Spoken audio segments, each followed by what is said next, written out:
ইমন হলো শীর্ষ সন্ত্রাসী, ও কারাগারে।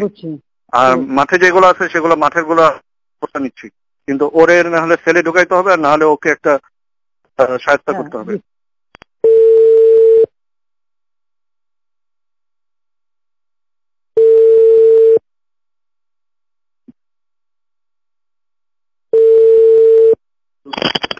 হ্যালো, জি সালামালাইকুম। ওই যে শীর্ষ সন্ত্রাসী ইমন, ও কারাগারে আছে। ও ওই যে বাইরে বিদেশে যোগাযোগ করে ব্যাপক সন্ত্রাসী হিটম্যান গুলো নামাইছে। এগুলো অনেকে জিগাতলা এসব এলাকায় সন্ত্রাসী একটা বড় সন্ত্রাসী বাহিনী আছে সারা ঢাকা শহরে। তো হ্যাঁ, এখন ইমন হলো শীর্ষ সন্ত্রাসী, ও কারাগারে। আর মাঠে যেগুলো আছে সেগুলো মাঠের গুলো নিচ্ছি, কিন্তু ওরে না হলে সেলে ঢুকাইতে হবে, আর না হলে ওকে একটা সাহায্য করতে হবে। একদম জি জি জি, ওর একটা বিশাল নেটওয়ার্ক আছে। এই নেটওয়ার্ক ওর পুরোটা নামাই দিছে ওই ইংল্যান্ডে ওদের সাথে ইয়ে করে। হ্যাঁ ঠিক আছে। হ্যাঁ, এটা ইমিডিয়েটলি যদি ইয়ে হয় তাহলে একটা বড় অংশ আমরা নিষ্ক্রিয় করে ফেলতে পারবো। ঠিক আছে, জি জি, ধন্যবাদ। আচ্ছা, ধন্যবাদ।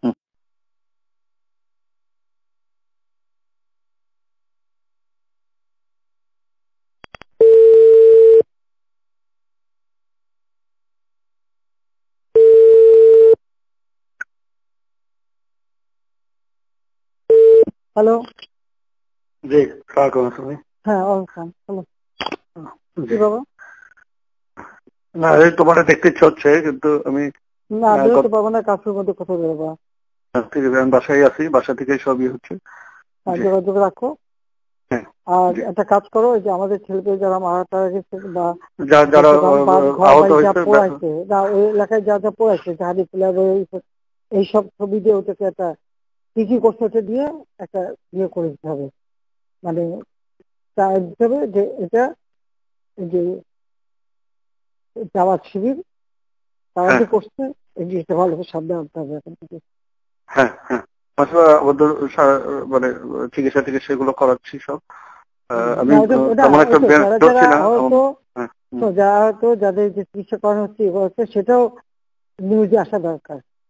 সিটি কর্পোরেশনের পক্ষ থেকে এই যারা এইভাবে আহত হয়েছে তাদের চিকিৎসা দিচ্ছি, এতজন আহত হয়েছে, এতজন হয়েছে, এগুলি করা হচ্ছে। আর এই এটা করতে আসলে জামাতা বিএনপি, জামাত বিএনপি, হ্যাঁ ওটাই বলতে হবে যে ক্ষতিগুলি কি করছে এটা তাদের সামনে তুলে ধরা দরকার প্রত্যেক সেক্টর ওয়াইজ।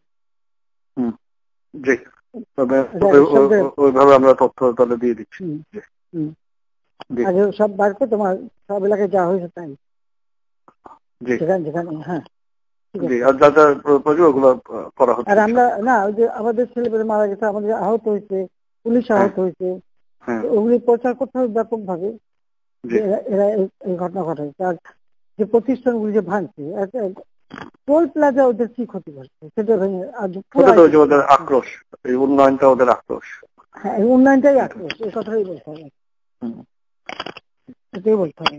যে ফ্লাইওভার হচ্ছে মানুষ স্বস্তিতে যাইতো, মাত্র যেখানে 3-4 ঘন্টা লাগতো নারায়ণগঞ্জ যাইতে, কুমিল্লা যেতে, সেখানে মাত্র 10 মিনিটের মধ্যে চলে যেত। সেই জন্য তারা আমাদের বক্তব্য সবসময় এটা আসতে হবে যে সাধারণ মানুষের জীবনযাত্রার মান উন্নয়নের জন্য যা যা করেছে তার উপরে আঘাত করছে, সেগুলি ধ্বংস করছে, তার মানুষটা আবার কষ্ট ফেলছে এই জিনিসটা। ঠিক আছে?